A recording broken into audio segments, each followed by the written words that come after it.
పరమహింసలాంటిది. దానికి పెళ్లి ఏంటండి?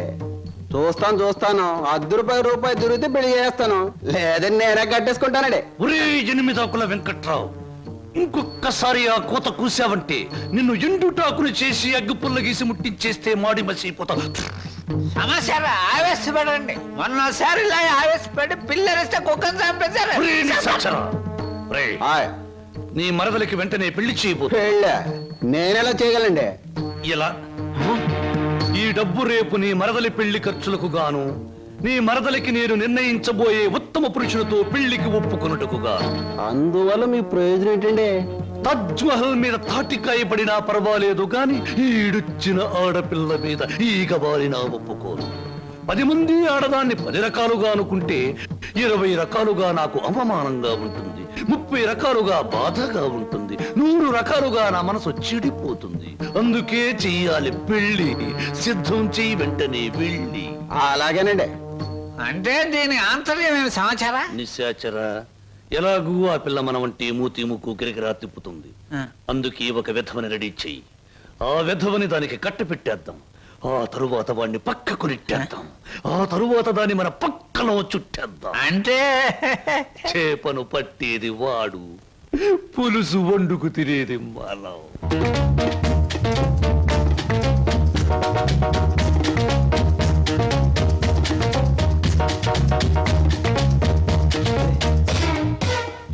ఏమిటండి ఇవాళ నుంచి కొత్త పాట ప్రాక్టీస్ చేద్దాం అనుకున్నాం, గుర్తులేదా? ఏమిటి ఆలస్యంగా వచ్చారు? Any problem? అవును. ఏమిటా ప్రాబ్లం? మనసు ప్రాబ్లం. అమ్మో, అయితే కొద్ది కష్టమే, అయినా చెప్పండి, ప్రయత్నిస్తాను. ఈ రోజు సాయంత్రం నా పెళ్లి చూపులు ఏర్పాటు చేశారు. ఓ కంగ్రాట్స్. పెళ్లి చూపులంటే ఎగిరి గంతులేయాల్సింది పోయి ఇలా డల్గున్నారేమిటి? ఇష్టమైనప్పుడు ఇష్టమైన వాడైనప్పుడు ఎగురి గంతయొచ్చు. అయితే మీకు ఇష్టం లేని పెళ్లి చేస్తున్నారన్నమాట. ఓ నీకు పని చేయండి, మీకు ఇష్టమైన వాడి దగ్గరికి వెళ్ళి, ఒరే అబ్బాయి నన్ను ఒక్కొక్కడికి ఇచ్చి పెళ్లి చేస్తున్నారు, వచ్చి కాపాడుకొని చెప్పండి, అంతే. చెప్పొచ్చు, అతనంటే నాకు ఇష్టమే. మరి నేనంటే అతనికి ఇష్టం ఉందో లేదో తెలుసుకోవద్దు? తెలుసుకోండి. తెలుసుకోవాల్సిన బాధ్యత నాది కాదు, అతందే. మీరు చెప్పకపోతే అతనికి ఎలా తెలుస్తుంది పాపం? తెలుసుకోపోతే అతనే మగాడండి. నాకు ఈ పెళ్లి ఇష్టం లేదు.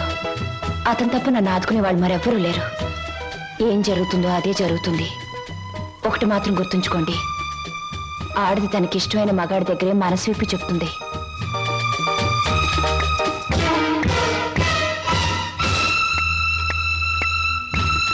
ఆయన కలిసి చెప్పింది మీకేమన్నా అర్థమైందా? ఇంకా వివరంగా ఏమైనా చెప్పాలా? అక్కర్లేదు, అర్థమైంది. ఇవాళ సాయంత్రం పెళ్లి చూపులు డైరెక్ట్ అటాక్. హర హర మహాదేవ శంభో. ఏంటండి అంత కట్టుకేశారు? జరుచుకున్నానండి. క్షమించండి. ఏదైనా చెప్పబోయే ముందు, ఏ శుభకార్యమైనా చెయ్యబోయే ముందు శక్తి వంచన లేకుండా ఆ సర్వేశ్వరుణ్ణి స్మరించడం నా కలవాటు. అలాగా. బాబు నీ పేరేటి? ఏం చదువుకున్నావు బాబు? ఒక బిఏ. అబ్బాయి గారు సమాధానం చూస్తుంటే హోటల్లో సర్వర్ లాగా ఉంది. హర హర మహాదేవ శంభూ. సరిగ్గా సమాధానం చెప్పరా, లేకపోతే ఇంటికి వెళ్ళిన తరువాత తిట్టిన తిట్టు తిట్టకుండా తిట్ల కత్తితో తూట్లుగా పొడి చేస్తాను. ఆధునిక కాలం కదా, ఈ కుర్రవాళ్ళందరూ తిక్కగా సమాధానం చెప్తారు. అదొక స్టీరు. అసలు వీరెవరు అనుకుంటున్నారు? వీరు ముత్తాతల వారు, వీర విహార విజయ వెంకట వరకుమార వరప్రసాదరాయలు వారు. బ్రిటిష్ వాళ్ళు రాజ్యం అప్పగించమంటే ఉగ్రుడై తన కరవాలని ప్రచండ వేగంతో ప్రయోగించి ఆ పరభాషా దాహాతత్తులైన నీచుల్ని ఇళ్ల వరకు వాళ్ళ తుళ్ళు గుర్తుచ్చేలా తరిమి కొట్టారు. పాపం, యుద్ధంలో కత్తులు గుర్రాలు పోయాయి, ఏనుగులు పారిపోయాయి. ఉంటే చూపించుండేవాణ్ణి. నిజంగానా? శంభూ, అబద్ధానికి మా వంశానికి మధ్య పచ్చగడ్డి, నీటితో తడిపిన పచ్చగడ్డి కాదు, మంచులు నాన వేసిన పచ్చగడ్డి వేస్తే కూడా బొగ్గు బొగ్గున మాడి మసైపోతుంది. ఇక పెళ్లి కుమారుని తండ్రి గారైన వీరు మద్యపానాన్ని నిషేధించాలని ఘోషించి ఆ దీక్షలో ఏకాగ్రతలో సరాగ్రతులైపోయిన క్షతగాత్రులు, గౌరవ పాత్రులు. బాబు 8 ఆకుల వెంకట్రావు వెళ్ళి అమ్మాయిని త్వరగా తీసుకురా, రాహుకాలం వచ్చేస్తుంది. చూసేదేంటండి మీరు అనేది తాంబూలం తీసుకుందాం. శుభో సంప్రదాయంగా జరగకపోతే దేవతలకు కోపం వస్తుంది. నా పెద్దరికంలో జరిగే పెళ్లి సక్రమమైన పద్ధతిలో జరగాలి. వెళ్ళి అమ్మాయిని తీసుకురా. తీసురా.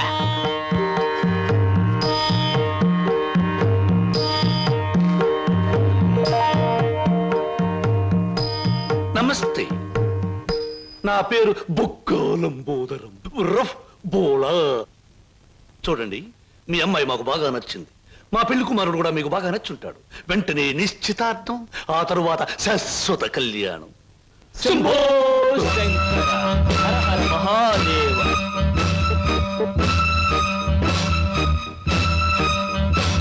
బొక్కాలంబోదరం గారి ఆధ్వర్యంలో జరుగుతున్న ఈ మాయా బజారులోని పెళ్లి చూపుల చూపులకు పచ్చదనం, కొందరి వీపులకు వెచ్చదనం.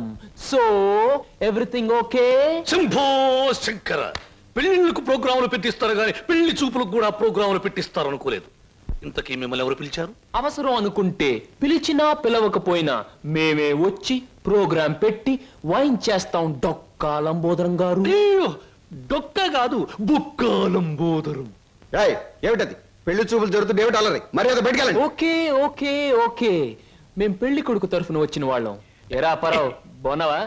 ఏంట్రా మీసాలు కూడా పెట్టావు? ఏంటి నాయనా? బాత్రూమ్ కి అన్నట్టు యుద్ధంలో పారిపోయిన మీ నాన్నగారు ఏనుగొకటి జమ్నీ సర్కస్ లో కనిపించింది. మిమ్మల్ని అడిగినట్టు చెప్పమంది. చాలా సంతోషం నాయన. పిచ్చి మొండ ఏనుగులాగే ఉండేది, అట్టాగే ఉందా? ఎరా పరావు, నీకు పెళ్ళం కావాలా? నీకు పెళ్లి కావాలా? గురు గురు నీకు దండం చేస్తాను గురు. వీళ్ళెవరో నాకు తెలియదు, వాళ్ళెవరో నాకు తెలియదు గురు. మీసం పెట్టి డబ్బులు ఇస్తామంటే వచ్చాను గురు. వదిలే గురు, డ్యూటీ టైం అయిపోయింది గురు. థ్యాంక్స్ గురు. ఏం ప్రజలు నన్ను పట్టుకున్నారు? వదలండి. నీకెన్ని పళ్ళున్నాయో కనుక్కుందామని. సహజంగా అందరికీ 32 పళ్ళుంటాయి. నాకింకా జ్ఞానదంతో రాలేదు, అందుకని 31 ఉన్నాయి. నన్ను వదలండి. వదలను వదలండి. వదలను. వదలండి బాబు. వదలకపోతే ఏం చేస్తారు? వదిలితే ఏం చేస్తానో అని అడగండి. ఏం చేస్తారు? పారిపోతాను. అయితే పారిపో.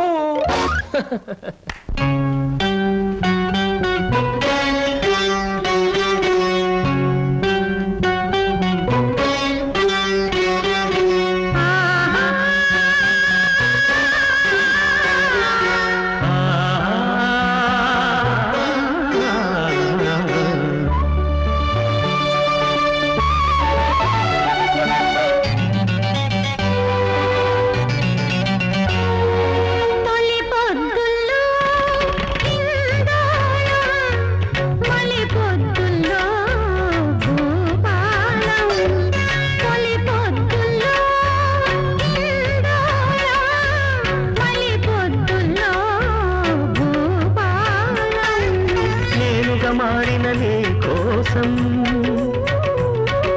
నీదైపోయిన నా ప్రాణం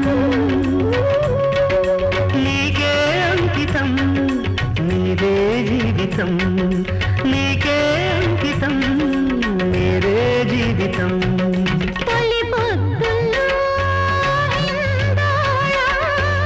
మలి పొద్దులో భూపాలం.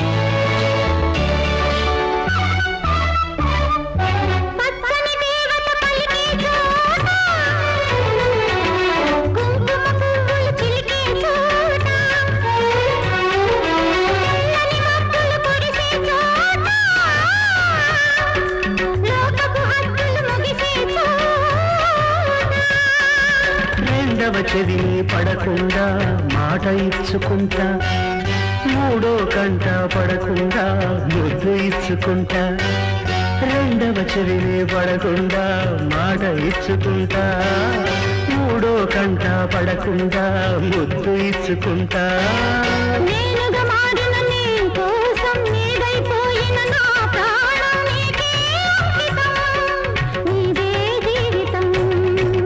తొలి పొద్దుల్లో ఇందోళం మలి పొద్దుల్లో Bhupalam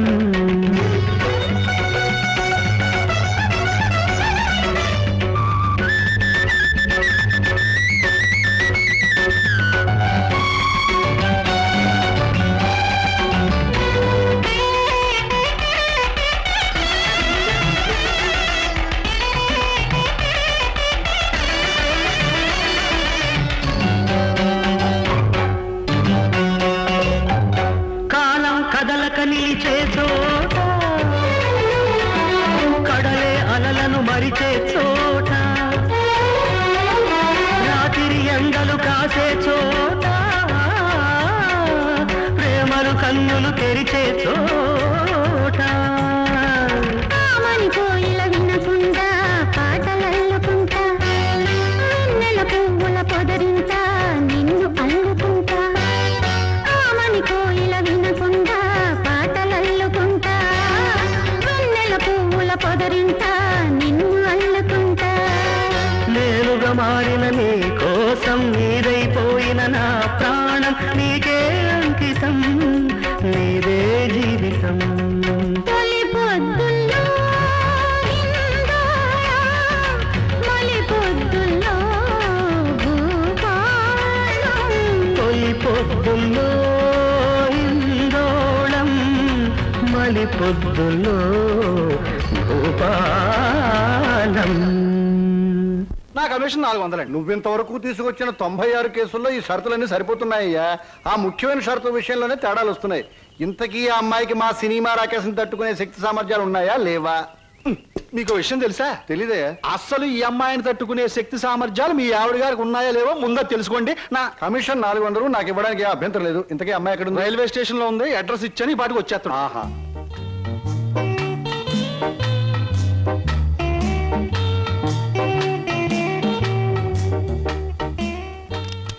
good morning everybody.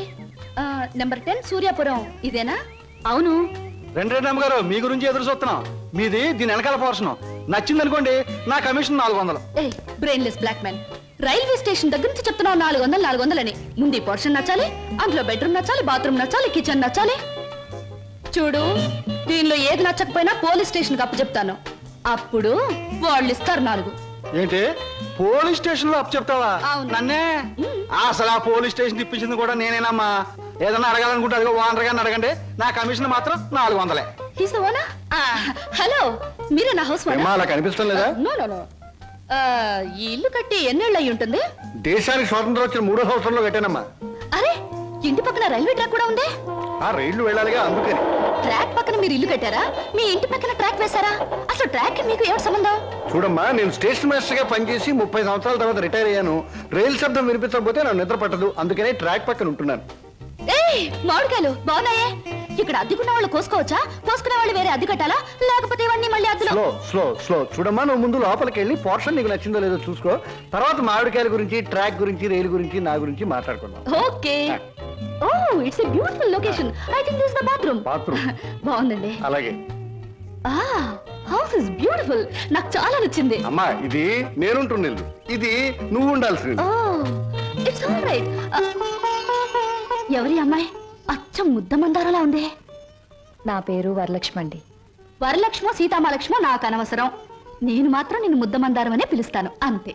చూడమ్మాయి, cinema జ్ఞానం లేని వాళ్ళు నా చుట్టుపక్కల ఉండడం కూడా నేను భరించను. కాబట్టి సినిమాల గురించి కొన్ని ప్రశ్నలు అడుగుతాను, చక్కగా సమాధానం చెప్పు. 1975లో ఒక చిత్రం రిలీజ్ అయింది. ఆ చిత్రం మొదట్లో హీరో లేడు, కథానాయకుడు లేడు కదా అని ఫ్యాన్స్ అంతా తిరగబడ్డారు. ఫ్యాన్స్ తిరగబడ్డ 3వ రీల్లో కథానాయకుడు వస్తాడు. ఆ చిత్రం పేరేమిటి? కథానాయకుడు ఎవరు? పాడైన థియేటర్ ఏది? ఏ ఊరు? ఏ ఫ్యాన్స్? ఆ చిత్ర నిర్మాత ఎవరు? అసిస్టెంట్ డైరెక్టర్ ఎవరు? అమ్మా, శివధనస్సు విరిచేకే రాముడికి చేతి తక్కింది. మా ఆవిడ నోరు ముయించాకే నీకు ఈ వాటా దక్కుతుంది. ఆంటీ, మీరు అడిగిన ప్రశ్నలన్నిటికీ నేను జవాబు చెప్తాను. ముందు నేను అడిగిన వాటికి మీరు చెప్పాలి, ఓకే? మీ ఇంట్లో కిటికీలెన్ని, గుమ్మాలెన్ని, వాటికి తలుపులెన్ని? కిటికీల సంఖ్యలోంచి గుమ్మాలు తీసేసి వాటి తలుపుల సంఖ్యను కలిపితే వచ్చే మొత్తం ఎంత? నేనుండబోయే ఈ పోర్షన్ కున్న పెంకులన్నీ లెక్క పెడితే ఎన్ని లెక్కకొస్తాయి?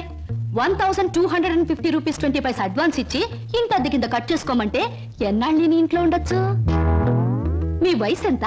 100లోంచి ఎంత తీస్తే మీ కరెక్ట్ వయసు వస్తుంది? మీ ఎత్తు ఎంత? అంకుల్ మీకన్నా ఎన్ని అంగుళాలు ఎత్తు? హిందూ మహాసముద్రం ఇండియాకి ఎటువైపు ఉంది? దాని లోతెంత? దానిలో పర్వతాలెన్ని, అగ్ని పర్వతాలెన్ని, దాంట్లో చేపలెన్ని, తిమింగళాలెన్ని, పిత్తపరుగులెన్ని, దాని కూర ఎన్నిసార్లు తిన్నారు? ఇప్పుడు తెచ్చి అమ్మా పాపం ఒంట్లో నీరంతా బయటకు వచ్చేసింది. నాకు ఉన్నది ఒకటే పిల్లలు, ఇవాళ కుదిలే. ఇల్లు చూద్దాం పద. ఓకే. ఏ బ్లాకీ, సామాన్ లోపల పంపించు. పదండి అంకుల్. ఇదే నీ వాట. చాలా బాగుంది. ఇన్నాళ్ళకి మా ఆవిడికి విరుగుడు దొరికావు. నేను ప్రమాదంలో పడ్డప్పుడల్లా నన్ను ఇలా కాపాడుతుండు. నీకు మధ్యలో 25 రూపాయలు రిబేట్ ఇస్తున్నా. Thank you uncle. నీ పేరేమిటమ్మా? స్వప్న. నువ్వు ఒక్కదానివే వచ్చావు, మరి నీ వాళ్ళెవరు లేరా? ఎందుకు లేరు? చాలా మంది ఉన్నారు. ఎక్కడున్నారో తెలియదు. అదేమిటి? పేరు చెప్పానుగా, స్వప్న అంటే కళ. కళ? I'm a dream.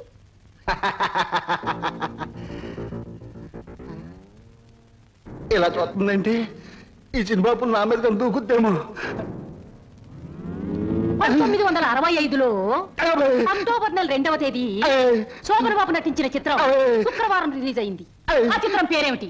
పడుగు పన్ను. నాకు అమ్మేసిన వద్దు బాబోయ్, నాకు అమ్మేసిన వద్దు బాబోయ్. హాయ్.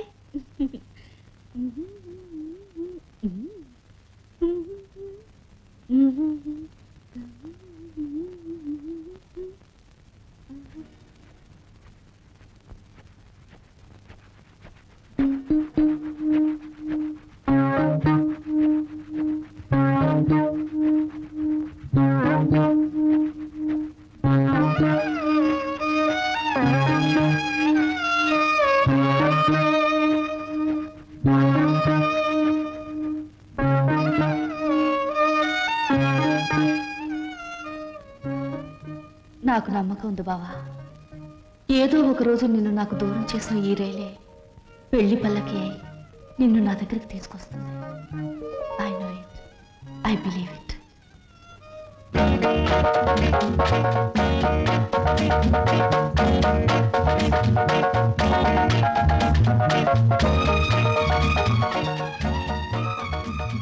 మంచి బాడీ గురు. ఎన్ని రోజుల నుంచి ఎక్సర్సైజ్ చేస్తున్నావు? చాలా రోజుల నుంచి చేస్తున్నా.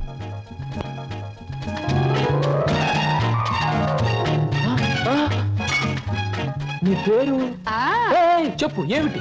అదేంటి గురు అలా చిరాకు పడిపోతావు? బాగా చేస్తున్నావు. చేయవా ఒకసారి చూస్తానా? ఇదేమైనా సర్కస్ ఊరిని చేయడానికి? చూడు గురు, పొద్దున్న లేచినప్పటి నుంచి రాత్రి పడుకునే వరకు మనం అందరం చేసేది సర్కసే. నా పేరు స్వప్న. నీ పేరు? నా పేరు వీర వెంకట విజయ శ్రీనివాస వరప్రసాద్. పూర్తిగా పిలవలేని బద్దకస్తులు శ్రీను అంటారు. ముద్దుగా పిలిచేవాళ్ళు శ్రీనివాస్ అంటారు.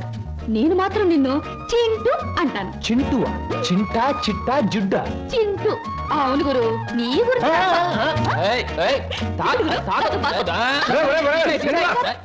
ఆవిడేమన్నా మహమ్మద్ అలీ సిస్టర్ అనుకున్నావు, ఇలా బాక్సింగ్ చేస్తున్నావు. ఆవిడెవరో తెలుసా? నేను నీ పోర్షన్లో అద్దెకి దిగిందిరా. నువ్వు ఇంట్లో లేవు కదా. ఒరే, నీకు విషయం తెలుసా? అటు చూడకు. మీ పిన్నిని పెళ్లి చేసుకున్న 25 సంవత్సరాల్లోనూ 24 గంటల సేపు సినిమా భాష మాట్లాడకుండా ఆపగలిగిన ఏకైక ఆనకట్ట ఆ సినిమా రాకాశ పాట బ్రహ్మాస్త్రం. అందుకే అద్దెలో 25 రూపాయలు రిబేట్ ఇచ్చేశాను. మందంతా ఓ టైప్ లేదు. స్లో చూస్తుంటేనే తెలుస్తుంది. ఏమిటయ్యా నువ్వు అనేది? నీ ఉద్యోగం ఈ అమ్మాయికి ఇవ్వాలా? అవును సార్, ప్లీజ్. అదెలా కుదురుతుందయ్యా? నా ఇంటర్వ్యూలో ఎక్కువ మార్కులు వచ్చిన వాడి నువ్వు. ఈ అమ్మాయి కంటే ఎక్కువ అర్హతలు సర్టిఫికేట్స్ ఉన్నవాడి కూడా నువ్వే. సార్, చదువుల్లో నాకు ఫస్ట్ ర్యాంక్, ఆటల్లో గోల్డ్ మెడల్, ఇవన్నీ నిజమైన అర్హతగానే మీరు భావిస్తే ఈ అమ్మాయి విషయంలో అంతకంటే గొప్ప అర్హత ఉంది సార్. అర్హత? అంత గొప్ప అర్హత ఏమిటో? ఈమె ఆడదు సార్, నిస్సహాయమైన ఆడది. ఉద్యోగం లేకపోతే నాకంటే ఎక్కువ బాధలు పడవలసిన ఆడది. ఈ అర్హత చాలదా సార్? మీరు చెప్పిన ఇంటర్వ్యూ పడవ నుంచి నీటిలోకి దూకి చావడం మంచిదన్నది ఆమె పరిస్థితి. ఈదుకొని గట్టుకు చేరగల ధైర్యం నాది. అందుకే సార్, ఈ ఉద్యోగం ఈ అమ్మాయికి ఇచ్చి ఈ ఉన్న పడవ మునిగిపోకుండా చూడండి. ఈ ఉద్యోగం నాకెవడం కన్నా ఆవిడకిస్తే నాకిచ్చినట్టే భావిస్తాను. Good, very good. ఈ రోజుల్లో తనకొచ్చిన ఉద్యోగాన్ని ఇంకొకరి అవసరాన్ని గుర్తించి ఇవ్వడం అనే గొప్ప విషయం మొదటిసారిగా చూస్తున్నాను. I'm accepting your request. Thank you sir, thank you very much. అవును, నీకొచ్చిన ఉద్యోగాన్ని ఈ అమ్మాయికే ఇవ్వాలని ఎందుకు అనుకుంటున్నావు? ఈవిడ ఈవిడ ఈవిడ అదే ఆవిడ. కాస్త చెప్పు. నేను చెప్పను. ఐ మీన్ చెప్పవయ్యా. చెప్పటానికి కాస్త ఇబ్బందిగా ఉంది, మీరే అర్థం చేసుకోవాలి ప్లీజ్. అత్తమ్మ గారు